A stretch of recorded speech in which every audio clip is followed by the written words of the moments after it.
નમસ્કાર, સ્વાગત છે આપનું લોકમંચમાં। જેમ જેમ સ્થાનિક સ્વરાજ્યની ચૂંટણીના દિવસો નજીક આવતા જાય છે એમ રાજકીય માહોલ પણ ક્યાંક ગરમાઈ રહ્યો છે અને તડજોડની નીતિ ક્યાંક જોવા મળી। ઉમેદવારોએ ઉમેદવારી ફોર્મ ભર્યા, એમાંથી કેટલાના રિજેક્ટ થયા। હવે જે વધ્યા છે એમાં એવું છે કે ભાઈ દબાણ આવે છે કે તમે ઉમેદવારી પત્ર પાછું ખેંચી લો, હજી તમારી પાસે સમય છે અને તડજોડની નીતિ પણ ક્યાંક જોવા મળી રહી છે। અને ખાસ તો પોલીસ અને પ્રશાસન આનું જે દબાણ હેઠળ હોવાનો કોંગ્રેસ આક્ષેપ કરે છે કે પોલીસ અને પ્રશાસનનો દુરુપયોગ ભારતીય જનતા પાર્ટી કરી રહી છે। અમારા ઉમેદવારોને ધમકાવવામાં આવે છે, ડરાવવામાં આવે છે કે ભાઈ તમે બેસી જાઓ નહીં તો તમારી નોકરી જશે કે આમ થશે કે તેમ થશે, એવું ઘણી બધી વાતો।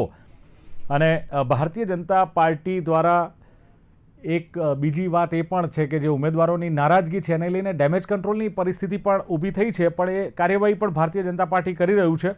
ઓપરેશન લોટસ ભારતીય જનતા પાર્ટીનું ને સામે કોંગ્રેસનું મિશન અજ્ઞાતવાસ, કારણ કે અજ્ઞાતવાસમાં જે હવે કોંગ્રેસના જે ઉમેદવારો છે એમને લઈ જવામાં આવ્યા છે, રિસોર્ટમાં લઈ જવામાં આવ્યા છે અને કોંગ્રેસ દ્વારા રિસોર્ટ પોલિટિક્સથી ઉમેદવાર બચાવો અભિયાન શરૂ કરવામાં આવ્યું છે।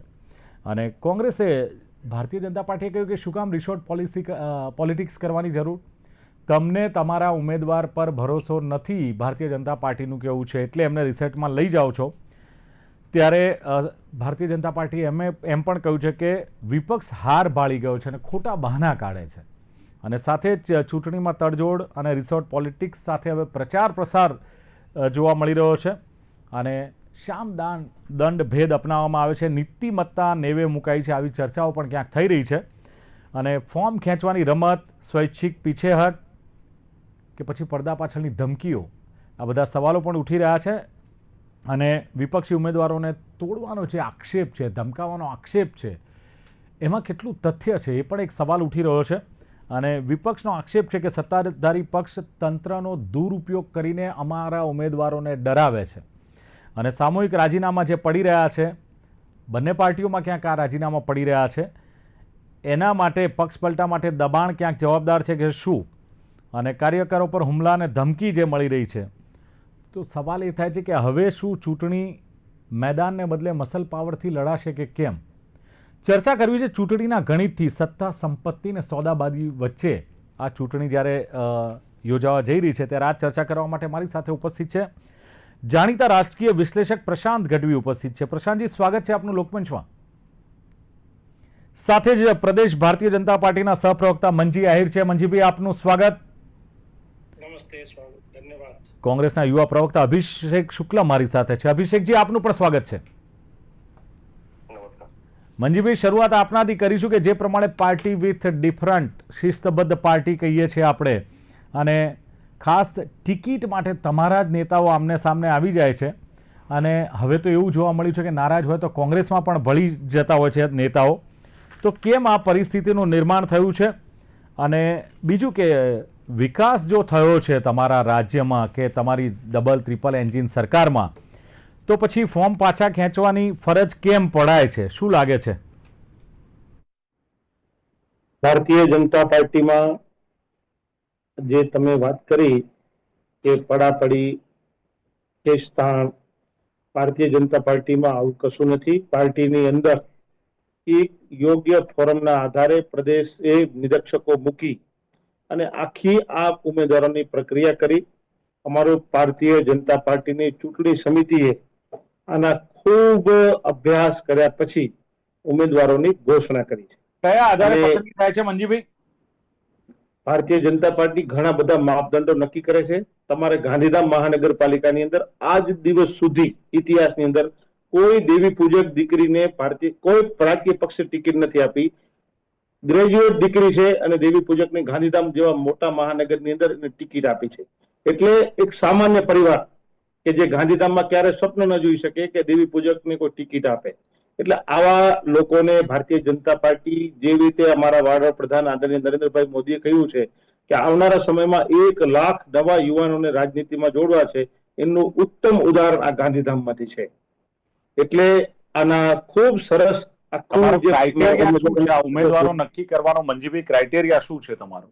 ભારતીય જનતા પાર્ટીએ સમાજ જીવનમાં જે લોકોએ સેવાના માધ્યમથી આ રાષ્ટ્ર પ્રથમના ભાવ સાથે પોતાના જીવનની શરૂઆત કરી છે, કોઈ પણ સેક્ટર હોઈ શકે, એ રાજનીતિમાં હોય, સમાજ સેવામાં સારું કામ કરતા હોય, હવે એને એવું હોય કે મારે બેસ્ટ કામ રાજનીતિની અંદર જઈને કરવું છે, તો આવા લોકોને પણ તક આપી છે. અને સૌથી પહેલા એક સરસ મજાનું ફોર્મ પાર્ટીએ એની આખી વિગત આપીને કે ભાઈ તમે શું કર્યા છો, કઈ સંસ્થામાં તમે કામ કર્યું, તમારા અન્ય કોઈ તમારા સમાજ જીવનમાં તમે સારી કોઈ ઉપલબ્ધિ હાંસલ કરી હોય, એ આખી ફોર્મની અંદર વિગત એમને સક્રિય સભ્યો પણ હોવો જોઈએ ને ભારતીય જનતા પાર્ટીનો અલગ અલગ કાર્યક્રમોમાં સમાજ જીવનમાંથી જયારે નવા લોકોને લેવાના હોય, સમાજ જીવનમાંથી નવા લોકોને લેવાના હોય કે જેને પોતાનું ઉત્કૃષ્ટ કામ એ ક્ષેત્રની અંદર કર્યું છે, તો એમાંથી પણ પસંદગી થઈ શકે. સમાજ જીવનમાંથી જયારે નવા લોકોને, યુવાનોને જોડવાના હોય ત્યારે એની ઉંમર, જયારે અમારું સંગઠન પર્વ આવ્યું ત્યારે એની ઉંમર હોય એ 18 વર્ષના થઈ હોય, 21 વર્ષ ના થઈ હોય, તો એને સક્રિય સભ્યનું ફોર્મ ના ભર્યું હોય, પણ ભારતીય જનતા પાર્ટીનો પ્રાથમિક સભ્ય તો એ મોબાઈલમાં મિસ કોલ મારી પોતાની વિગત આપી અને એક્ટિવ મેમ્બર બની શકે છે. એટલે એ પણ ભારતીય જનતા પાર્ટી રાજુ કરપડા તમારા સક્રિય સભ્ય થયેલા છે, મનોજ નીનામા પૂર્વ આઈપીએસ તમારા સભ્ય થયેલા છે કે એ વખતે ક્રાઇટેરિયા તમે કહો છો લાંબી વિચારધારા હોય છે અને પાર્લામેન્ટરી બોર્ડ નક્કી કરતું હોય છે, સેન્સ લેવાય છે, તમારા પ્રભારીઓ, તમારા નેતાઓ જે તે વિસ્તારમાં જઈને નક્કી કરતા હોય છે, પેનલ તૈયાર કરતા હોય છે, તો એ વખતે આ બધું ક્યાં જાય છે? ભારતીય જનતા પાર્ટીનું તમે પ્રાથમિક સભ્યની આખી એક વિગત જોઈશો ને, એમાં એક ફોર્મમાં અમારી પંચનિષ્ઠાના સિદ્ધાંતો છે. એક સમય જયારે હતો કે અમે એને એક પરચી, મતલબ એની બુક હતી, એમાંથી અમે એને લખીને એ સભ્યપદ ગ્રહણ કરી શકતા હતા. પરંતુ જમાના સાથે અમે જયારે 21મી સદી ટેકનોલોજીનો યુગ છે ત્યારે અમે એક મોબાઈલનો મિસ કોલ મારવાની એક સિસ્ટમ રાખી છે કે એમાં મિસ કોલ તમે મારો એટલે એ પ્રાથમિક સભ્ય એનો આવે. પછી એમાં એક ફોર્મ ફિલઅપ કરવાનું હોય, એ ફોર્મની અંદર એની બધી વિગત હોય. એ વિગત જયારે અપડેટ થઈ જાય પછી એની અંદર એક લિંક આવે કે ભાઈ તમે એક્ટિવ મેમ્બર બનવા માંગો છો, તો કે હા હું બનવા માંગુ છું. રાજુ કરપડાને તમે ટિકિટ, સાહેબ સાંભળો, રાજુ કરપડાને તમે ટિકિટ આપી મૂળીથી, મનોજ નીનામાજીને તમે ટિકિટ આપી, એ ક્યારના તમારા સક્રિય સભ્ય હતા કે તમારી વિચારધારા સાથે જોડાયેલા હતા કે જેને લઈને તમે અત્યારે પણ કોઈ વ્યક્તિને આ પ્રક્રિયાથી સભ્ય બનવું તો બની શકે, અત્યારે હાલની પોઝિશનમાં પણ, અત્યારે આ એજન્ટ ટાઈમે. એટલે એ તો પેરાશૂટ ઉભેદવા ને, તમે સમજો કે આપમાંથી રાજીનામું આપી દીધું, ભારતીય જનતા પાર્ટીમાં જોડાઈ ગયા, એટલે સોદાબાજી થઈ, તમને ટિકિટ મળશે ને રાજુ કરપડાને મળી ગઈ. જૂના કાર્યકર્તાઓ હતા, જૂના નેતાઓ હતા, બધા સાઇડલાઇન થઈ ગયા ભારતીય જનતા પાર્ટીના. રાજુ કરપડા એક પોતે રાજકીય પક્ષના કાર્યકર્તા હોવા એના ઉપરાંત એક સામાજિક કાર્યકર્તા તરીકે તેઓ વર્ષોથી ક્ષેત્રમાં કામ કરે. ભારતીય જનતા પાર્ટીને ભાંડતા રહ્યા તરીકે એમની ખૂબ સરસ મજાની સેવા આ રાજ્યની અંદર 32 વર્ષથી વધારે આપી.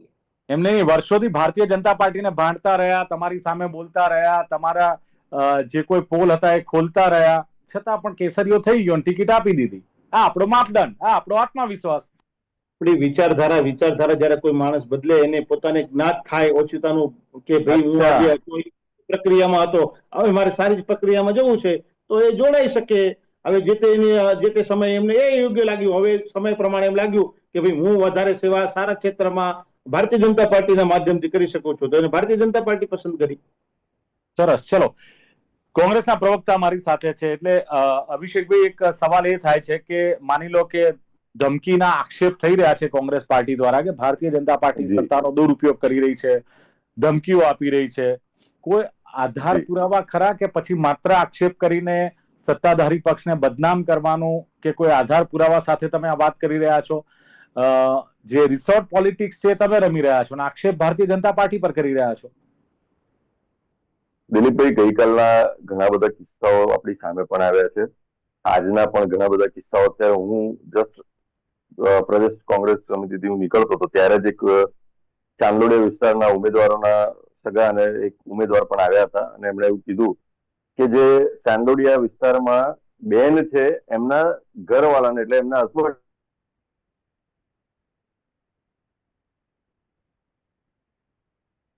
ડિસ્કનેક્ટ થઈ ગયા લાગે છે અભિષેકભાઈ.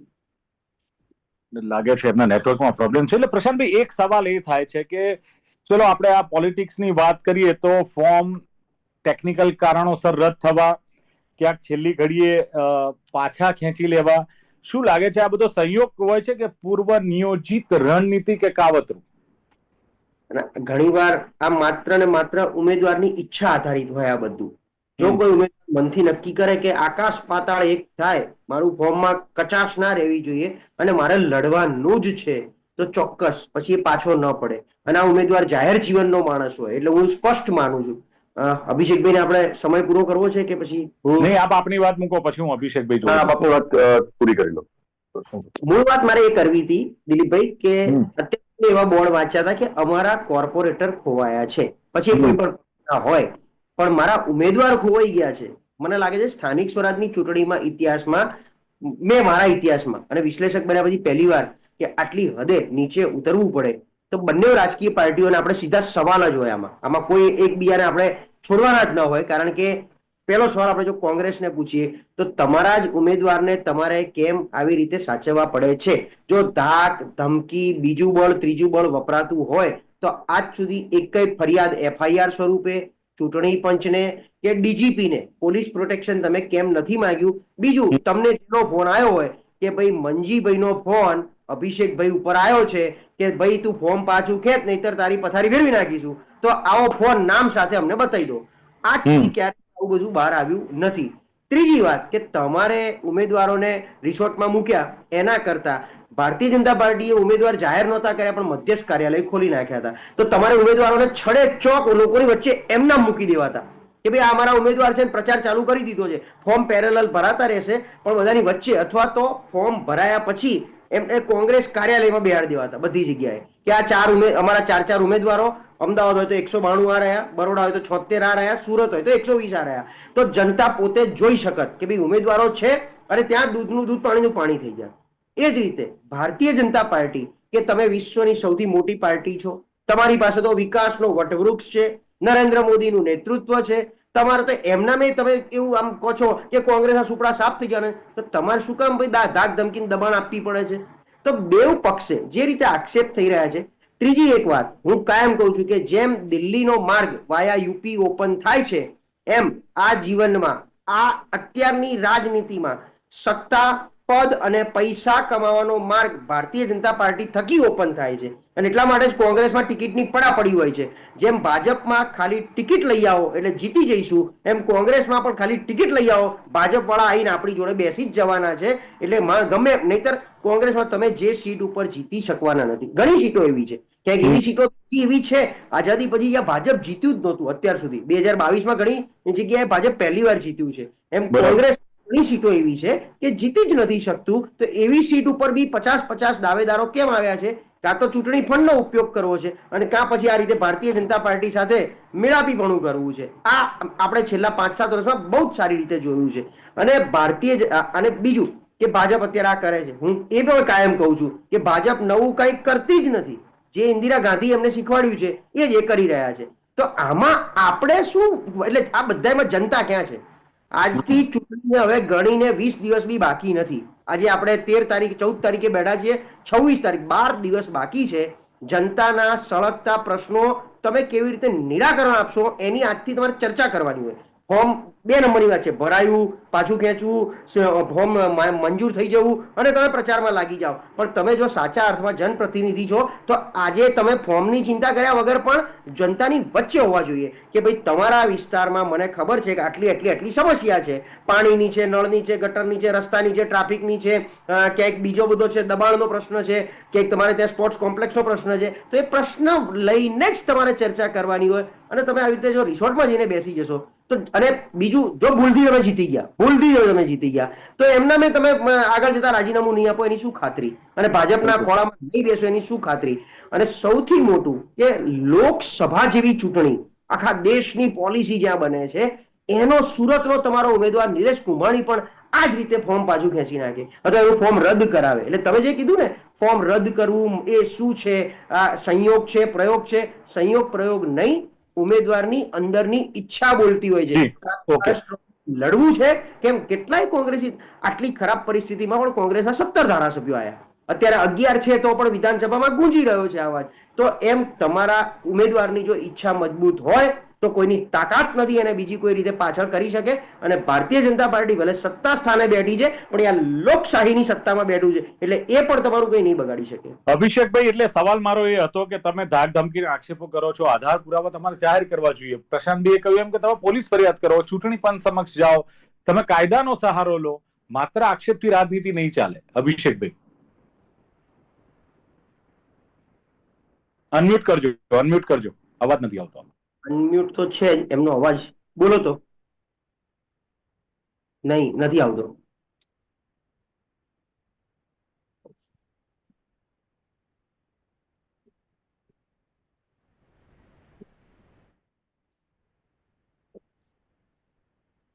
હેન્ડ ફ્રી હોય તો કાઢ નાખજો. નથી. આઈ થિંક એક સ્પેર મંજીભાઈ તમે રીજોઈન કરી લો. અભિષેકભાઈ રીજોઈન કરી લો એકવાર. ચલો, ઓકે, ત્યાં સુધી મંજીભાઈ તમારી પાસે આવું છું, કારણ કે જે પ્રમાણે વાત થઈ ને કે ભારતીય જનતા પાર્ટી વિકાસનું વટવૃક્ષ છે, તમારી પાસે નરેન્દ્ર મોદીનો એક ચહેરો છે અને મોટી ફોજ છે એક તમારી પાસે, પેજ પ્રમુખથી લઈને આખે એક સંગઠનની, અને તમે જનતાના દરબારની જગ્યાએ જવાની વચ્ચે જવું જોઈએ તમારે જનતાના દરબારમાં, એની જગ્યાએ તમે વહીવટી તંત્ર દ્વારા જીત મેળવવાનો પ્રયાસ કરો છો, આવો આક્ષેપ છે કે તમે પ્રશાસનનો દુરુપયોગ કરો છો, આવો આક્ષેપ છે. એટલે આત્મવિશ્વાસનો અભાવ છે ક્યાંક ભારતીય જનતા પાર્ટી? ભારતીય જનતા પાર્ટીનો કાર્યકર્તા સંપૂર્ણ આત્મવિશ્વાસથી ભરેલો છે, પહેલી વાત.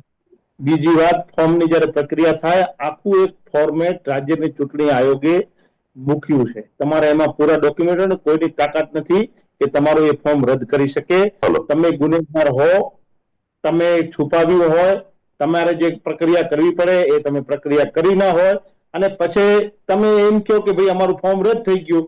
ભાઈ, તમે ભણેલા ગણેલા હો, સારા એડવોકેટથી તમે ફોર્મ ભરાયું હોય, તમારી લીગલ ટીમ તમારી જોડે હોય, તમે કોઈ વસ્તુ છુપાવી નથી, તમારું ફોર્મ રદ જ ના થઈ શકે. પણ તમે આ બધું કૃત્ય કર્યું, તમારી યોગ્ય પ્રક્રિયા તમે ના કરી, એટલે તમારું ફોર્મ રદ થઈ જાય, અને પછી તમે કહો કે ભાજપ રદ કરાવે છે. આ તદ્દન વાત ખોટી. આમાં કોઈ માનવા નહીં, અને આ વિશ્વાસમાં આવી બાબત જ નથી આર્યા.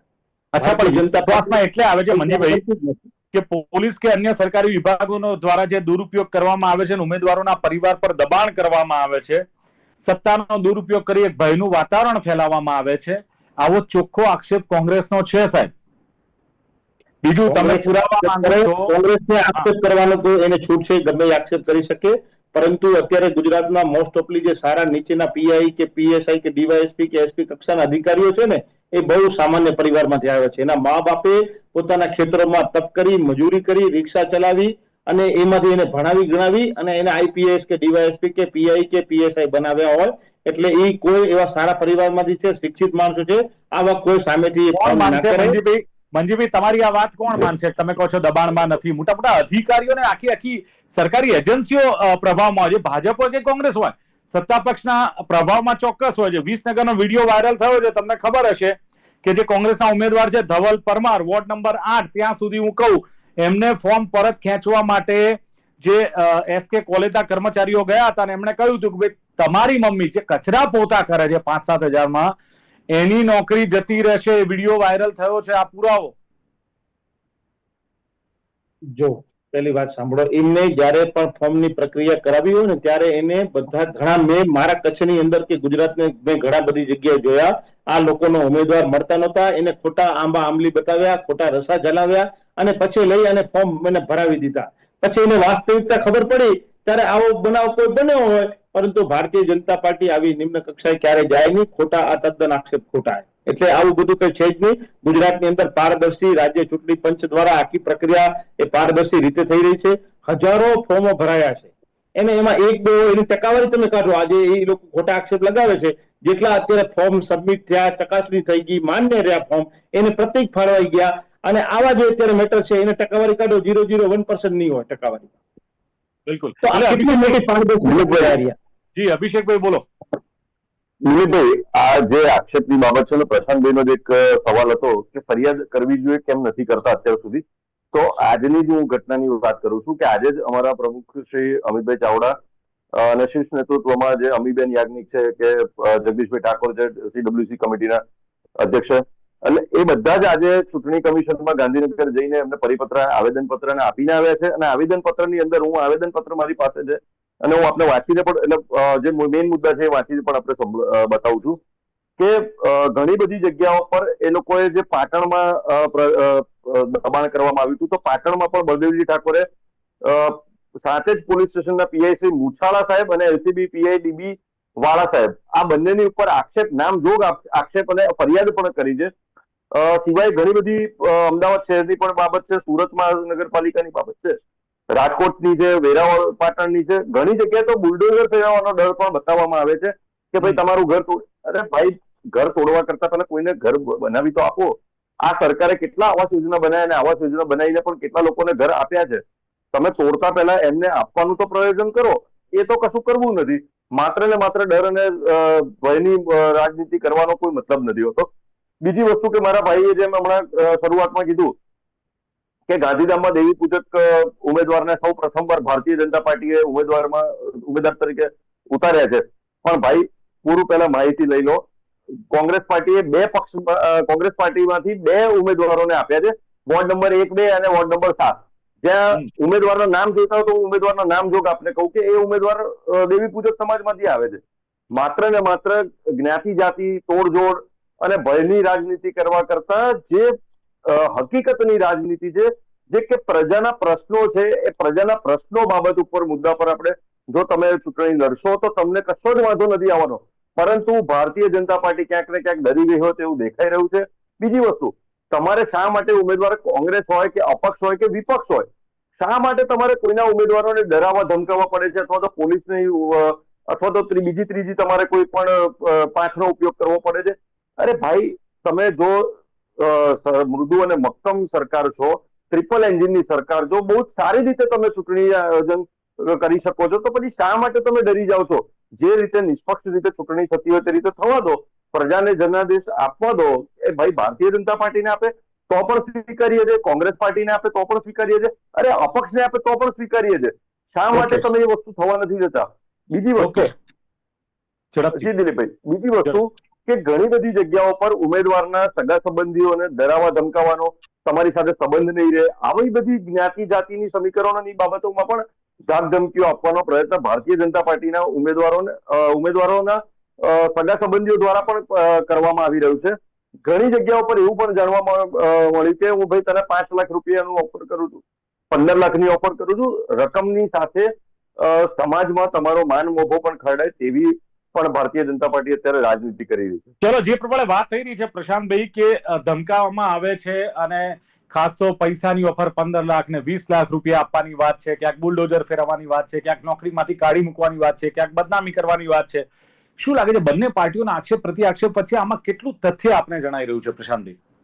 એટલે અમુક ચોક્કસ જે આપણી સમક્ષ વિડીયો આવ્યા છે એના ઉપરથી ખ્યાલ આવે. હવે એનું કારણ 2-3 હોઈ શકે. એક, આપણે સૌ જાણીએ છીએ કે છેલ્લા 5 વર્ષમાં હાલની સરકાર સામે એન્ટી ઇન્કમ્બન્સી મોટી ઉભી થઈ છે, કોર્પોરેશન લેવલે, નગરપાલિકા લેવલે. કારણ કે તમે જોયું હશે એક રોડ રસ્તાના પ્રશ્નો આ છે તે છે, અને બરોડા કે રાજકોટના ઉદાહરણ આપણી સામે આવ્યા હોય કે ભાઈ નેતાઓ ગયા હોય તો સોસાયટી વાળા મળવા પણ તૈયાર નથી. તો આવી પરિસ્થિતિમાં કદાચ એવું થાય કે ભાઈ બિનહરીફ જ હવે જીતવું પડશે. જો કે હું તો બહુ સ્પષ્ટ છું, કારણ કે આ બધાની સામે કોંગ્રેસે આ તક ઝડપી નથી. આ એન્ટી ઇન્કમ્બન્સીની તક ઝડપવા માટેનો બહુ ચોક્કસ સમય હતો, સારો સમય હતો, જે કોંગ્રેસ ઝડપી શક્યું નથી. કારણ કે છેલ્લા 6-8 મહિનામાં મેં અમદાવાદ, બરોડા, સુરત, રાજકોટ મહાનગરપાલિકાના વોર્ડમાં કોંગ્રેસને એવી રીતે નથી જોઈ કે એમના મુદ્દાને જેને કે ઉજાગર કરી લોકોના મન જીતવાનો પ્રયત્ન થયો હોય. મારા તમારા વોર્ડમાં તો કોઈ આવ્યું નથી. આપણે તો અમદાવાદના 2 અલગ અલગ ખૂણેથી આવીએ છીએ, હું ને તમે. હું એક ખૂણે છું, તમે બીજા ખૂણે છો. એટલે આ તક ઝડપી શક્યું નથી. તો આપણે એમના મેં કહેતા હતા કે ગમે તે થાય, જનતા કાં તો મુદ્દા ભૂલી જાય છે, કાં તો જનતા એમની ઉપર આવેલી પીડા ભૂલી અને છેલ્લે ક્યાંક ને ક્યાંક હિન્દુત્વના રંગે રંગાઈને વોટિંગ કરી નાખે છે. તો 28 તારીખે આપણે સૌ ચૂંટણીના કાઉન્ટિંગના દિવસે શું. પ્રશાંતભાઈ, આખરે હું મંજીભાઈને એક સવાલ કરું. મંજીભાઈ, શોર્ટમાં જવાબ આપજો, સમય નથી. પણ જે પ્રમાણે બેનરો લાગે છે, સાહેબ, ટ્રિપલ એન્જિનની સરકાર હોય અને એમાં જો કદાચ આવા બેનર લાગે કે ભારતીય જનતા પાર્ટીના ઉમેદવારોએ પ્રવેશ કરવો નહીં, આવા 1-2 નહીં, અસંખ્ય બેનરો જોવા મળે છે. લોકોનો વિરોધ છે, લોકોનો આક્રોશ છે કે તમારે એન્ટ્રી જ નથી લેવાની એ જગ્યાએ.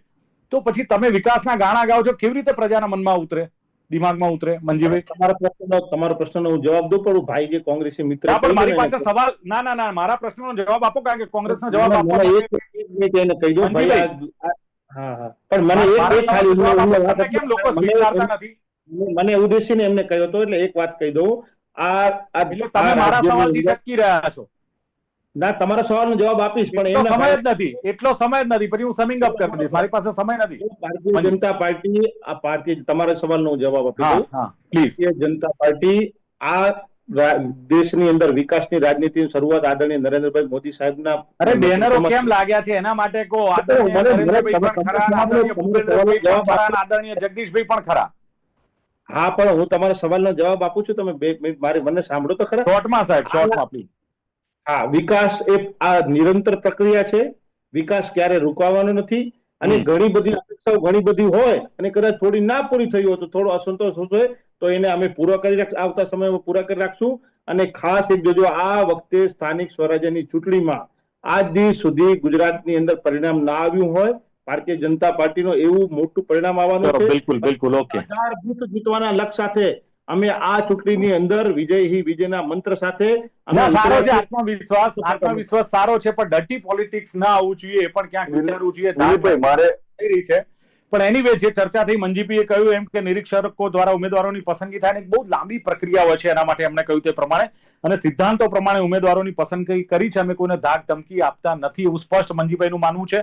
અને બેનરો લાગ્યા છે તો ક્યાંક આટલા બધા વિકાસના કાર્યોમાં અસંતોષ હશે તો આવનારા દિવસોમાં અમે એને પૂરો કરીશું. અભિષેકભાઈએ કહ્યું એમ કે ધમકાવે છે. એમણે ચાંદલોડિયા વિસ્તારનું એક ઉદાહરણ આપ્યું. એમણે કહ્યું કે પ્રદેશ નેતાઓ જે ચૂંટણી કમિશનમાં અંગે આવેદનપત્ર પણ આપ્યું છે. પોલીસના નામ જોગ ફરિયાદ કરવામાં આવી છે કે કોણ કોણ ધમકાવે છે. પોલીસ અધિકારીઓના નામ જોગ ફરિયાદ કરી છે. એટલે કોંગ્રેસ એમાં ક્યાંક સાચું દેખાઈ રહ્યું છે એનું. અને ધમકીઓ આપવામાં આવે છે, નોકરીમાંથી છૂટા કરી દઈશ. અભિષેકભાઈએ કહ્યું એમ ક્યાંક બુલડોઝર ફેરવવાની વાત આવે છે, ક્યાંક સમાજમાં બદનામ કરવાની વાત આવે છે. આ રીતે કોંગ્રેસના ઉમેદવારોને ડરાવવામાં આવે છે, જેથી અમે આ જે રિસોર્ટ પોલિટિક્સ શરૂ કર્યું છે. પ્રશાંતભાઈએ કહ્યું એમ કે કોર્પોરેટરો જે છે ક્યાંક અત્યારે તો ખોવાયા છે અને ઉમેદવારો અત્યારે ખોવાયા છે. એટલી હદે રાજનીતિ નીચે આવી ગઈ છે. કોર્પોરેટરો તો એમનું કેવું ચૂંટાયા પછી ખોવાઈ જતા હોય છે. પણ એમણે કોંગ્રેસને સવાલ કર્યો કે કેમ તમે સાચવી નથી શકતા, કેમ તમે ફરિયાદ નથી કરી. એનો જવાબ અભિષેકભાઈ આપ્યો, ફરિયાદ કરી છે. ભારતીય જનતા પાર્ટીને પણ એમણે સવાલ કર્યો કે વિશ્વની આટલી મોટી પાર્ટી છે, વિકાસનું વટવૃક્ષ છે, નરેન્દ્ર મોદી છે, તો પછી ધાક ધમકીને દબાણ કેમ આપવામાં આવે છે. તમે જનતાના પ્રશ્નોની પ્રશાંતભાઈ કે જે ચર્ચા કરો. અને હાલમાં ભારતીય જનતા સામે એન્ટી ઇન્કમ્બન્સી ક્યાંક દેખાય છે. એટલે મે બી કે ધાક ધમકીનો સહારો લઈને બિનહરીફ થવાની શક્યતા કરે. પણ કોંગ્રેસે એનો જે ફાયદો ઉઠાવવો જોઈએ એ ફાયદો કોંગ્રેસ ઉઠાવી રહી નથી, એ પણ ટકોર એમણે કરી. ચર્ચાનું સમાપન કરીએ છીએ અને ચર્ચામાં ભાગ લેવા બદલ ત્રણેય જે મંજી આહિર, અભિષેક શુક્લા અને પ્રશાંત ગઢવી ઉપસ્થિત રહ્યા. ખૂબ ખૂબ આભાર. Thank you very much. ધન્યવાદ. Thank you. તો દર્શક મિત્રો, લોકમંચ કાર્યક્રમમાં હતી આજની ચર્ચા, ચૂંટણીનું ગણિત, સત્તા, સંપત્તિ ને સોદાબાજી. ફરી મળીશું એક નવી ચર્ચા સાથે. જોતા રહો ગુજરાત ન્યૂઝ. નમસ્કાર.